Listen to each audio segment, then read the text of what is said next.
New Connect Podcast. Y'all know what's up, man. Check the score. We got a little different situation today. We got Chantel in the building. In the motherfucking building. But y'all know what it is. It's Dude Block. Got me on, man. 103. You know what I'm saying? But I feel like it's been a minute since we recorded too. No, it has been a little minute, man. But we back in full effect. But yo, listen, we got Chantel here, right? She's entrepreneur, right? A woman who wears many hats. You know what I'm saying? She got a lot of things going on, like Bar Juicy, massage therapist, right? She's probably seen her on TV a couple times. But yeah, you know, she got a lot going on, but you know. What's going on, Chantel? What's going on, guys? So first and foremost, we are friends. Yeah. City and town friends and school friends. That's crazy. We came a long way. We all really went to high school together, like, so this shit is like full circle. Yeah, right. This shit is wild. Like, we probably was all like in the lunchroom at some point. In class, all that. Beyond the lunchroom, I was supporting y'all from the beginning. When y'all was like syndicate, and y'all had y'all shows. 100%. Outside, Yeah. Nah, for real, man. Yeah, think about that. Yo, not for real, like, cause even like speaking of like high school, cause like we was all talking before off camera about like Max B and shit being home. We was all bumping Max. Nah, that listen, we was in high school. Yeah. It was the high school wave, and then coming from where we come from, like Max B, like literally was the wave. Like, Right. It would be like, y'all from Connecticut, y'all don't know yet. We from Norwalk though. We really didn't. We really that. We like Harlem. We get fly. We all that. The wave. We about to get money and looking good out here. Yeah. Right. Out of Norwalk, man. Shout out to Norwalk. Now, bro, Matt, yo, like with Max being home, I feel like Connecticut is like second home to that nigga. It is, right? They tell you that. A lot of them niggas from the city will tell you that, like, for real. It's like I think it's hilarious, like in the sense where it's like now that he's home, like I knew he was gonna get a lot of love, but like I really had no idea so many people, you know, publicly, you know, just like, you know what I'm saying? Like love Max B out here the way that they do. Like, you feel me? Like random Facebook, my thread be all on that now. You feel me? Yeah, it was a long time. Like 17, 16 years, 18 years? Yeah, I think it was like 17. He went there in 09, so. Yeah. Literally 09, we brought Max to Norwalk, January 09. Like a couple months later, he went in. Tell me about that story. Like how did that really happen? How did that come about? The wave. So before Juicy, before all that, Telly was first, but things were coming first. Lady Wave. Shout out to my team. Shout out to Taylor Gang and all that. We brought Max B to Norwalk. So again, riding a wave. Back in the day, my first car I had the Honda. I called it Honda Maxi. And just at the beginning of like my hustling stages, as far as like knowing I wanted to be an entrepreneur and be able to capitalize off any situation I ever had. It was like, okay, we decided to bring Max and Norwalk. We collectively came together. Of course, we had those supervision and all that, and they handled for us. Right. But we made it happen. We had the resources. Hooping Shane Mooney in the whip, driving. I'm in the back seat. We going to Harlem to go pull up on Jolie. Shout out to Jolie O'Shea. Going to One Fish, Two Fish with cash, like counting it out. She's sitting at the table with the laptop, like, okay, these are the songs. What songs y'all want to hear? That was my job. Like this one. Excuse me. And then we made it happen, and we brought Max to the town. And that was with American Legion. We ain't have no club. We ain't have no big. We brought Max to the American Legion and packed that out. Shout out to the American Legion. That's crazy because that's legendary shit, bro. He fucked with CT so hard, and it's like that's probably one of the reasons why he fucked with CT. And I'll say that, but I'm gonna give that when people be like, oh, that's why Max loved y'all. He loved the CT bitches. We'll save that for New Haven County moving up. Spiritual County, he know we about this business, we about this bread. Wow. And shout out to the young lady Key Locks from Norwalk. She is now Max Loctician, and she is now on the wave. And I definitely respect that. And shout out to you, keep hustling, keep pushing. And that's motivational and inspirational to see that. Me being a young woman at the time, fresh into the game, being able to bring Max and capitalize and bring something to my town, and now her capitalizing on her business, being able to provide for the wave. So shout out Norwalk, shout out to Norwalk. Women, you know what I'm saying? No, big shout out to the women that's doing business. Shout out to town, man. That's tough. So do we feel like Max is being celebrated the right way? Like a nigga that is this how you supposed to be celebrating when you come home and like a nigga that kept it solid? Are we gonna see anything come out on Max or what? You know what? I'll be the one to say I feel like a lot of niggas and adults be like this, but they probably won't say it on camera. Like I don't really give a fuck about if he told, if this paperwork, if that, because I heard Whack 100 got yeah, that's what I'm saying. Max. That nigga got paperwork on him.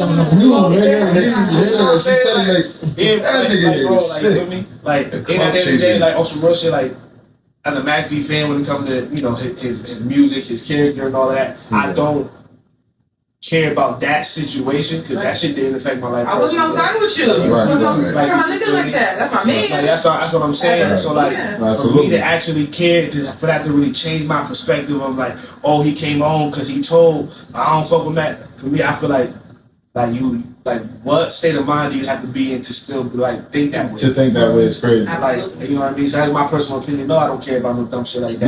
Nah. Like for Wack to even be who he is at, like, I don't know, Wack seemed like he about like 47, 48 years old. Damn near 50. Like, he's like, 50-year-old. it's character for me. I don't give a fuck about shit like that. Right. Absolutely.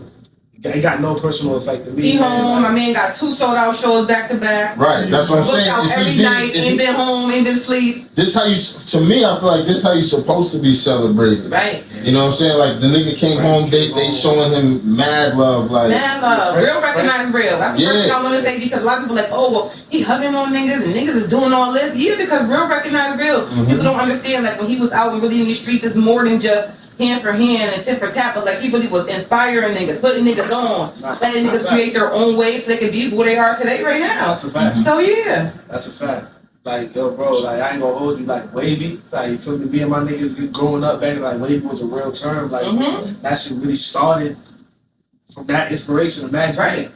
You feel me? Like, I had a whole song called The Wave. No funny shit. 2014. I remember Bro, that it shit. was live. Yeah, Like, you shot a video for it and all yeah, that but shit, niggas right? been on wavy and my life is The Wave for so long. And I know where it started. Like, you know what I mean? Like, that's cool That's memories, valuable. man. Strong. Yeah, really. yo, Max was. I mean, I feel like for him to be gone so long, right, and for him not to be a part of our everyday life for so long, I feel like we forgot how much of an impact really he had on us as kids. Like, you know what I'm saying? Like, yo, Max was really that nigga. Like, when they playing them songs, nigga, them shit still hitting today, Right now, nigga. vibes, everything. Everything, like, everything. yo. It's crazy that like even like last year, this year, whatever, like I would always throw Max songs, bro. Like that nigga been locked up for 16 years. A lot of the time, you feel me? Like a lot of the time, motherfucker be locked up for a year or two. You might forget it. Like niggas don't knock Pooch icy. Like, you know what I'm saying? Like you don't knock no face. no, These niggas that been locked up for a year and a half, 2, 3, 4. Like niggas, I don't play dirt right now. Like you know what I'm saying? Like I'm that's still dirt. bumping I still bump dirt. You know, I I might bump more Max. Not You bump like, you're not bumping dirt in like 15 years. No. I mean, shit. If he interfered, you know what I mean for that, like, but I'm always bump Max. He was talking about music aging well, quick off camera. That shit aged well And as his fuck. music aged well, but of course, Right, also it did. he set the tone and created a whole vibe. Right, So right. that wave carried. Right. Wave really didn't stop. That And- wasn't just a turn. and That was just- like a statement. Right. Right, To right. piggyback off what she just said too, like the quality like wasn't even like there, like as It far as wasn't like at all. engineering and At shit. all. But he still knocked But that he shit. still knocked Like, it. it sounds better than. He was so original that like niggas that like his what he created was better than trying to nitpick at the quality of it isn't Right. because Right. like he created something so original that you just fell in love with. Right. Yeah. Right. Like he had that raw sound, the only nigga at the time to really sit there and like sing rap through a whole song. You feel me? Yeah. Or some gangster shit. Or some, feel me? Like he switched it up, and at the time there was really no sound like that at all. At all. Right. At all. And think about how many niggas really do that shit now. Like bro, like you gotta understand like that's the reason why he's getting a lot of love out here. I feel like because even musically, you know what I mean, he just impacted the culture. Yeah. You know what I'm saying? I can't speak for like upstate, you know what I mean? But like from where we was at, you know what I'm saying, at the time. Yeah, man. Real shit. Shout out Max B, man. Yo. Oh shit! Look at Cub. My fault, Cuddy. He said, look at God. See that? Yeah, I couldn't see that.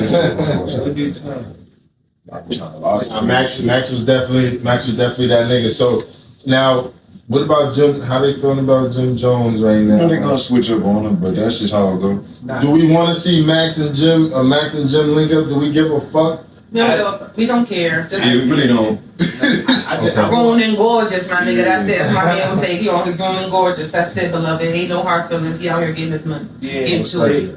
That's it. Both of them is literally doing their own thing. There's no reason to try to push that envelope like you feel. Like Jim doing what he's doing, Max doing what he's doing. And that's it. Just leave it like that. But they do have classics together. Of course. That's what I'm saying. That's one thing I can say. I still bump those. I'm still going to. Yeah, fact. Heavy. But I feel like that's more the reason why they should not try to musically collab right now. Like, you gotta understand them classics. If they were to do some wild shit like collab musically, bro, you know that like the standard of that drop, like everybody's gonna think this shit has to be this fire because of the old shit. You feel me? Like the expectation before that song come out. Yeah. You ain't gonna meet that for real. Like realistically, it's not gonna be able to compare. As you feel me? So I'm saying, do you go on tour with what you are not going on tour, but we'll pop out, pay us a couple $100,000 or whatever to come out and do some of the old joints that we did. Why not? But I wouldn't even be interested. Right now, no. At this moment, it's just too much. Like, for example, Max the Paramount, I'm excited. He gonna hit the right DJs are in effect for each set, each mixtape, and each time. They gonna play it accordingly. Right. But I wouldn't even be interested in seeing like him on stage with Max B right now. Like, just forget about it. It's too early, right? That's not even. As long as everything is clear, that he can perform when he needs to perform, the DJs and sync accordingly for it to work out. We can have a good show, and that's all we need. Do you think in the future, whether near future or whatever the distance is in the future, but do you think that you would be able to work with Max B again in any capacity, as far as like, you know what I mean? Like me, definitely. I definitely feel so because one, again, us bringing Max B was like the tip of the iceberg for me to start my entrepreneurial career. That was my first investment of like real money I ever made. Again, I just graduated high school, and I just had started massage school, and I always was like, I want to have like celebrity clientele and all this. And even though Max was like a celebrity to us at the time, like just the levels and like escalades of where I've grown to now, and now seeing him come home on this type of level, and also being inspired by the young lady from Norwalk, it's kind of like, oh yeah, let's make this full circle, let's bring it back around. But then also other things that I'm working on outside of the massage therapy and the mixology, I definitely could see me and Max on a show somewhere, maybe on an episode of like a show or something, because one, he's made for content, and me, I'm opening myself more for like content and for TV stuff too. So definitely, that's tough. That's tough. So like, so boom. So that might be my show. I'm speaking into existence. Yeah. Speaking of the TV, what shows, real quick, bro? What shows was you on? Like, I know you was on Bar Rescue, right? You got a little. I was on Divorce Court. Okay. Never been married, never been divorced. I was for the TV. I'm that clear. I'm very much so an opportunist. So if I get an opportunity, I'm gonna capitalize on it. Right. I'm not gonna take every opportunity. I was offered like baddies and like other reality TV things, but then I ended up double backing and just staying still and waiting for God to tell me how to move. And then A&E Network actually reached out to me. So I piloted the first series episodes for Extreme Road Rage. Okay. So working on becoming a recovering road rager from Fairfield County, Connecticut, unfortunately right now, that is where I landed. And it wasn't like just like a crash out situation. It was my response to the incompetent drivers. So I basically had like a 360 professional grade dash cam in my car for a few months. And they recorded like every single aspect of me driving, with the bar service driving to massage clients and just around town. And then they brought A&E Network production team came out to Norwalk and did like a day in the life. And then my treatment was they sent me with they paired me with an off-duty state trooper from South Carolina, and I went to the NASCAR racetrack and kind of like pushed my limits. But it was more of a promoting like the safety of like not having crash out road rage. And talking about gun laws and stuff, because in Connecticut we have, the right to carry and bear arms, and I am licensed and I do carry my firearm at all times. Good. And we talked about like the safety of like having it in the car and stuff like that, and me not reacting in that manner. But then also I got like a double down. It's no fun when the rabbit got the gun. Somebody else was an early driver, and they ended up like shooting up the car like with paintball guns, and that was like my reality check. But it was a really good episode, and reality wise for my lifestyle, definitely showed me that I actually did need help, and just take a step back and just be in perspective of it's no fun when the rabbit actually really has the gun. So to just be mindful for other people. But along with that came on me applying to like the state of Connecticut Board of Transportation and things like that, because I want to be on these boards and these councils so that like our opinions can count. Because driving and living here and having my license here and then living other places, the math is just not mathing, and there's a lot with traffic and the thing they're trying to do here. So it wasn't just like a crash out and a check, a nice, good residual check, but it was also because this was my reality too. So That's dope. I feel that. Definitely dope. That's a dope experience. I don't really know. Yeah, word. I was thinking about that shit. Like, damn, like, so yes, I know I would Extreme be Road crashing Rangers, up. A&E Network, season 1, episode 1, first pilot. That's tough. So out of all of what's your I'm not done. I've been on TV a couple more times. This was just like the main attraction. no, I'm just saying, but like so far, right? What's your favorite one that you've been on? So I'm still gonna say Bar Rescue because that came like unexpected. That was just like deserving. That came unexpectedly. Right. So with the Bar Rescue, we was in COVID. So I had my first fly out during COVID, like maybe 2 weeks before COVID happened. I got flown out to Atlanta. I was opening a second park establishment to an existing one, so a bar and restaurant, hired staff, trained them, created signature cocktail menu, was doing like permits, all this stuff was moving. My mom called me like, I'm gonna buy you toilet paper and paper towel for your house, and I'm like, okay, whatever, and she always buy me stuff. And then waiting for the paperwork and stuff from the state to come back, they're like, oh, there's a lot of delays, so I'm like not paying no attention. 2 weeks later, she's like, get home, they're closing the airport. Atlanta was wide open, so I'm like, okay, I come home, catching up on the news, I'm like, what am I gonna do? This was the first year that I got like the most money with like deposits. I had my biggest weddings, events, festivals. I'm like, I have all these people's money. I have no contract that states anything about like a national catastrophe or anything. And I'm like, what am I going to do? I'm not really big into social media because we come from the time where we were really making stuff happening outside and we don't really have much to show for it, but the memories. But I had to get online. I said, okay, everything that I was doing here on paper, sending them proposals, I'm going to do on Zoom. I already had the corporate background. I was familiar with Zoom and stuff, so I'm like, let me just make it work. Started doing that. Everything I did, I sent to John Tapper's DM. He left me on red for about 3 months, and then he finally. John Tapper is the host of Bar Rescue, the show. So about a month later, he sent me his email address. I put everything I was sending them together collectively and sent the email. Then I got a call from the network. So for the people that don't know what Bar Rescue is, can you explain exactly what it is and what it means for you to actually get on Bar Rescue? Okay. So Bar Rescue is a show that John Tapper, the host, brings in an expert mixologist and an expert chef into failing establishments to train, just engage and help their staff change the whole focus point of the bar and the restaurant of the establishment. And for me, being on the show, like an expert mixologist, like I already was the go. I didn't need nobody to tell me that. I've been there, done that, figured it out, hustled, never worked in a bar, always did my own thing, created my own lane. But once it was like, okay, we want you on the show as an expert mixologist. I'm like, they fly me all the way to Atlanta from little old Norwalk, Connecticut. It's mad bartenders and mixologists and all this stuff from here to there. I've never owned an establishment. I'm not connected to an establishment or a bar. And I was like, they chose me. I was like, oh, and that light went like, oh yeah, it's on now. It's on. So, and that was like, I think I'm very humble. And that was like, also very humbling. Like, okay, I really got to put myself in this level. Even if I don't feel like I'm there, I got to put myself there. Right. So this was the first time I also was able to fly my mom out just for some moral support. So it was just like, I've been places and done things because I did a lot of free stuff too before I even got to this point. Right. But, it was just like, this is really it. This is my moment. Like I've done background work before when I see like 100 PAs and Chris working in the field and me living in Cali, being able to be behind the scenes with him. This time it was different. It was all about me. Like I was the main character, and it being reality show, it was really like pop your shit. Right. Like this is not a script. Like we have a storyline, but this is the reality of the story. But you be you and do your thing. And I had the opportunity to do that, and it was amazing. And I actually had the episode that I did was the last time that celebrity chef Jason Santos, on the blue hair, he's like on Hell's Kitchen and stuff now.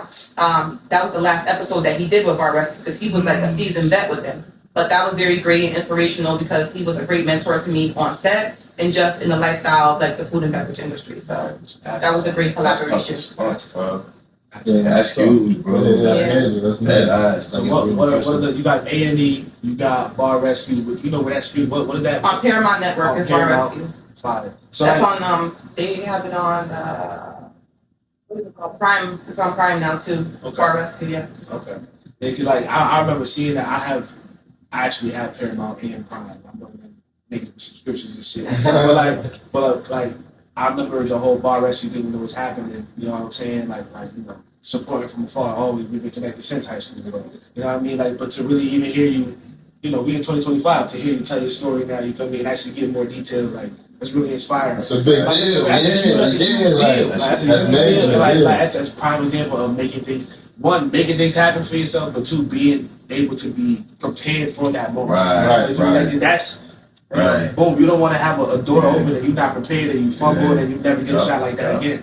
A lot of people just don't capitalize on their opportunities. And that's what it's about, because even with me, like again, I was a massage therapist previous to this, always was the entertainer, always had the friends over at my house and stuff, but I never felt like, oh, I would be a bartender or have like a bar service. And remember our high school reunion night? It was like, oh, we was pre-gaming at my house. I don't know if we came pre-gaming at my house before and after. No, it was me and you. You came, you guys. Our high school reunion. We not out the whole time, but it was like, oh, our juicy and all that. And it was like, you know, look, we really came a long way. Remember that shit? We was bro, I think we was trying to get gas or some shit. Yeah. And that nigga was acting like a dickhead. That's a whole different situation. That was 2018. So right after that, literally, I ended up doing the DC Soul Smoke Festival. So shout out to the solar side of things, Mimi. So this lady that I met, I'm just gonna give out a little brief background. This lady I met, I was at a pop-up event in New York, in Harlem at that. It's crazy. Hustling, grinding in the cold, standing in line, and she was a social media correspondent. This was how long ago it was. It wasn't even like influencer. She was her title was social media correspondent, and she was trying to get people to. She was live on the celebrity guest who the event was platform, like trying to get people to network. Put my cards on, like Bar Juicy, Norwalk, Connecticut. She was like, "Oh, I respect that." Put my leg up. I had the tattoo, everything. She was like, "Oh, I'm gonna talk to you. I'm gonna get in touch with you." 2 weeks later, I'm in the minding my business. She called me like, "Well, I'm on tour right now." On tour, okay, say no more. Went to DC. Was with her like maybe 6 or 7 different stops. Got to the last stop. This lady was like, "You're beautiful. Are you a bartender?" I said, "Mixologist." She was like, "Hold on one second." Yeah. She went to talk to the lady, and I was just like, "What's happening?" She picked up her phone. She walked over. She's like, "What size are you?" I was like, 16. She was like, "I have your model. I'll call you back." So on top of from the bar opportunity, so I'm also a plus size high-end fashion model, but I had the opportunity to walk in the first plus size show for Essence Festival in 2017, the Essence of Curves. So networking in this type of environment that I did for free at this time. I did this ladies event for free. Right. But nothing is really free because I was gaining my network. So I got to go all the way to New Orleans, and then on top of that, I capitalized and networked and continued to build more networks, and that's how I got all of my clientele. And then to full circle back a few months later to do the DC Soul Smoke Festival, where rest in peace Trouble, I got the chance to serve him. So they didn't even ask me to come again all the way from Connecticut. It's all, meanwhile, I'm not even officially global bar service here, none of that yet. So they're like, oh, we're having something, we don't need a vendor. We have a vendor like for a bar service for like the spectators. We need a VIP service. Got in the whip and pulled up. Let's go. DC like it's nothing. Oh, and it's weed? Okay, so the other sponsors was like a food service. It was called Ganja Gathering. Shout out to Ganja Gathering from DC. They had like the liquid weed drops. I was like, oh, I had a styrofoam cup. I was like, I'm gonna mix my drink. Trouble was only like drinking his own stuff. He came with his own everything. His manager, little Asian lady, hopefully she got it together. If not, you can call Bar Juicy, always on deck. She had cases of champagne, everything, no ice, nothing. She looked, and I got a bucket of ice. What's your budget? He heard that and respected it. Came over. I was like, I don't even want your money now. He was like, "That's what you want? Some pictures? What you want?" Tell her to call me. Put my number in her phone. Y'all need something? Call me. The rest of piece of trouble though. But that was I got to serve Trina too. Trina the baddest, and that was a great experience. You know, again, that's humbling. But that set me up to be in rooms with these people. Not saying that they're not, but that wasn't what I was going for. But to be in these type of spaces and everything. So. That's something you can't teach, man. That hustle, you gotta have it in you. Right. Now, real shit, man. That's like, you know, and everybody don't got that in them, man. Real talk, because it's like none of that comes from like a a playbook. Can't teach that. Like that come from here, intuition, making it happen. Like some things you just get, some things I respect Right. that. So I took my class. I took my mixology classes with Diageo. They used to be based in Norwalk.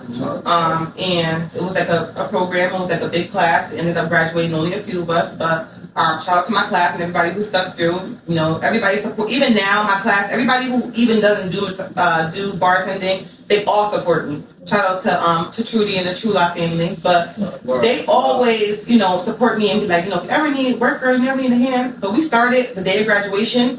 Everybody chipped in. My boy brought mad bottles. One girl brought her food stamp card and bought mad fruit. Somebody else brought juice, like everything, and literally had 9, 10 both doors open for like 10 hours. People was coming in off the back door. People was outside jugging in the cars, pull over. We still here at 2 in the morning. I got it. So I'm like, how can I capitalize off this? George, TJ, Shaq, every Friday they coming with a bottle. They want to come sit at my house. Okay, bet. You got a network. You got a network. You got a network. Okay, this a rock. I'm gonna make a little drink. It's gonna look cute. Post it on your social media. Oh, where you at? Can I pull up? They sure can. They sure can. All the way to the point where I was just like, we gonna make it happen. And I ended up selling the Nutcracker and just capitalized from there. And then I moved out to LA, and that's when I really turned up. So that's lit. That's Wow, gangster, man.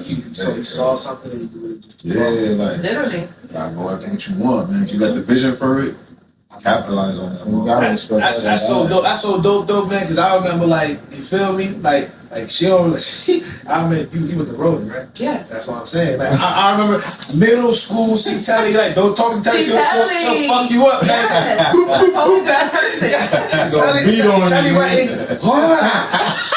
Like, listen, no, cause like I'm talking about from, you know what I'm saying, early age to, like, you know what I'm saying, we adults now, man. We out here moving, man. I love that. I love that. Elevation. Oh God, I love that. That's all it's about. We came a long way. Real talk. Facts. Real talk. Shout out Norwalk. Shout out to Norwalk. Yeah. Norwalk, man. They don't say it though, man. We've been on the map. Norwalk been on the map. Yeah, niggas don't say that enough, man. Don't. You feel me? They know They though. gonna know. It's a lot of talent. It's a lot of shit coming out of North. Yo, all right, real quick, man. I'm gonna bring this left field. Maybe y'all wanna fuck with this or not, right? Yeah. Coming from our city, right? Yeah. Musically, it don't gotta be rap. It don't gotta be. Yeah. It don't even gotta be music. Actually, top 5. Can we give a top 5 most talented individuals from our city, or can we do that? I'm not gonna call myself number 1. No. I can't even. I'm just saying, like, Talented. It could be rap. It could be music. It could be music. Talent can be anything, you saying? I don't know them. yeah, The thing is, you really gotta know the history of Norwalk. And like, Right, it's a lot of I different haven't layers. delved into, And what's like the like, I haven't delved in it because you gotta understand What's the measuring what's the need? Hold on. Yeah, like, Okay, well, I mean, But check it though. We got professional boxers. We have people that made it to Right. the NBA. oh yeah, We that's got, so yeah. like, we got a lot of different types of. For me, so I Whoever. would have to throw Calvin Murphy and then So all right. Let's do top 10. Travis Sims on some. But then it's boxing still like shit, Shaq, forever because boxing it's a shit. big, right? It's a big gap though, like, but because you could talk all back then, time you could or talk right now. Okay. our era, you could talk now, like Right. you know. Well, what about music? Let's do music and athletics. Nah. I can't really We talk gotta on do like athletics too much because I really don't know. We gotta I'm do not like really in that. sports like that. Athletics, So, except for like the Calvin Murphys and like the older people. Right. You had right. you had to be there, like for athletics. Like you feel like Norwalk talent isn't like for Bridgeport. You could bring up Bagley, who played for the Celtics during the Larry Bird era, who went to Harden. Right. Like you feel Shit, me? you could bring up Like, Paul Atkins. You know what I'm saying? Like I'm also Norwalk. Yeah, exactly. Like Norwalk has done great things, but it's also if you know, you know. Right. Like so like I'm shouting out EJ Day still, you know. Oh, 100%. Professional basketball. Definitely shout out EJ. That's what I'm saying. Whoever though. Father Norwalk. Facts. Your top 5, your top 10 is your top 5, your top 10. It don't matter. Nah, like that's a dog, bro. Like you feel me? That's Yeah, off, been off the absolutely. leash. You feel me? Like there's a lot of people. I There's could a say little the young top boy right 5 now that's giving him is for what I'm fun. He saying. go to Fairfield, I think. His mom go to a friend of my church. Shit, nigga, Cam Edwards, nigga, he's nigga running back for UConn right now. Oh yeah, That nigga set records in all high and set records at UConn. Nigga, he might be drafted to the NFL. Cam Edwards. Yeah. Like, bro, there's a lot. Bro, But that's what I'm saying. But that's why you gotta measure it though. Who's going to the league? Who has the most type of success? Right, but we don't gotta give the top. Because I mean, I don't know about top, but if you really break down the history, it's like, a few people from our city that definitely put in work. Yeah, like for sure, for sure. Yeah, shout out Gifted Freaks, you dig? This episode is sponsored by Gifted Freaks. Oh God, shout out Gifted Freaks. You know what I'm saying? Got my nigga, got the hat right. Got the hat right. Got the t-shirt. Shout out to Cuz, man. Gifted Freaks, man. Go fuck with them, man. Go shop with them. GiftedFreaks.com. Real shit, man. I like that. Nice guy. But shit, hold on. What we gonna say before we get out of here, man? We got a few minutes left on the pod. All right. Well, you know, one question I did want to ask, right? Because Chantel is such a hustler and a go-getter, right? Like, do you feel like that ever gets in the way of like your personal life, like as far as, you know, if you have like a significant other, right? You got a man or something, like does that ever? Absolutely. Like for starters, like just the nature of my business and what I do, like one is being a massage therapist, that's a very intimate profession, and you have to be a very mature for one and secure man to be able to deal with a woman that has those type of careers. And secondly, in mixology, like where I'm at in the point of my business and career, I'm not so in tune to it like every time, but absolutely, you know, it's nightlife and just the fact of meeting and interacting with so many people. Yeah. You just got to know how to choose the right person, the right partner, and know how to, you know, have communication. The biggest thing is communication. And if the person yourself as a woman is not a stand-up, secure, and respectful woman for yourself, let alone for your spouse and your partner, then it will never work. You know, so. Do you think, for you personally, do you think the right type of man for you would be someone that's an entrepreneur or a career man, 9-to-5 type of deal? I definitely feel like the man for me will be somebody that's an entrepreneur, like not just for matching. To me, it's one to match me, but just for foundation in general, because I'm very flexible, very frugal. Yes, still be submissive enough to be flexible more for what my man has going on and be, you know, the follower of the situation. But at the same time, you have to be able to match what I got going on. Not even just monetary wise, like, but hustle and ambition. Like I'm moving. Like I could sit down and stay still and I have staff and I can send them. But if you don't have much motion going on where I could like jump on your bandwagon and we could figure it out, or you could come over here and we could capitalize more on what I got going on, then it's the math not mapping. It's gonna be two different worlds. Yeah, completely two different worlds. So you want to see yourself being able to be in a relationship with someone that made like $150K career guy, work at City Hall, got some time. 150K is that's great. Great. Yeah, but it's not about the money though. It's about the structure and foundation, because it's like you could get up and go where you want to go tomorrow. This past weekend, like today, Sunday, I'm here. Like yesterday, I was busy and booked. Friday was a busy day too. Like tomorrow and Monday, that's gonna be like my Sunday. I get to have a slow morning, move around the house, do what I need to do. Like yes, it's okay, cool. I could have a good day, see you later, but I'm gonna go jump on a flight for 2 days. Then I gotta cheap sell, and I don't got to be present physically nowhere until the weekend. Or you know, I got an event going on somewhere else, and I'm on a fly out. Let's keep all money in. I'm not taking my bartender. I'm taking you. We're gonna go run this up for 2 days. You can still do what you need to do remotely, but you know, you gotta be. I tried it. I'm recently single actually, and I was dating somebody that was an entrepreneur as well, but the structure of their lifestyle and how it worked out for them still wasn't. It wasn't compatible. Everything has. That's not the reason why we're not together, but that it was just not. I learned and I understood a lot more. So like with that experience, I know every relationship got pros and cons, right? But like,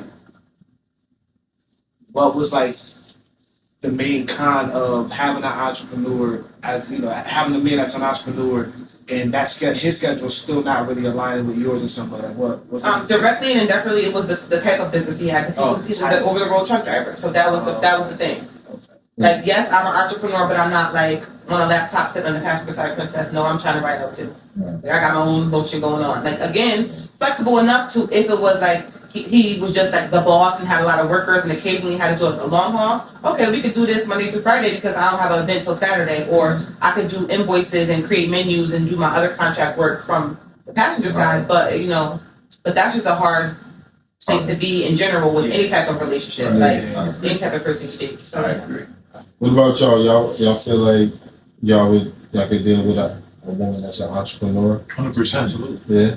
Would you prefer or? I mean, we saying here because I'm an entrepreneur. Right. That's a fact. Like, Don't get me wrong. Sorry, don't get me wrong. Too, every solid boss still got some type of solid income, whether it's other passive income or some type of job. Like I still work part time for other things. I still take contract jobs, but predominantly, they gotta have some type of flexibility and motion. Absolutely. I hear it, man. I can see it, man. But I mean, it takes. I feel like as an entrepreneur, it takes one to really know one, Right? Yes, to really understand one. Mm-hmm. So, like, do I think an entrepreneur can be with someone that's not? Yeah, but like to be able to understand each other's lifestyle is difficult. Right. Even if you're not an entrepreneur at that moment when y'all dating each other, as long as you understand it, it's like, you know what I'm saying? Like, absolutely. Or even whatever level of to entrepreneurship you are at, as long as you have the understanding of. You gotta know how to build with each other still, no matter Right. Right. I mean like compatibility with each other too. That plays a big part. You know what I'm saying? So.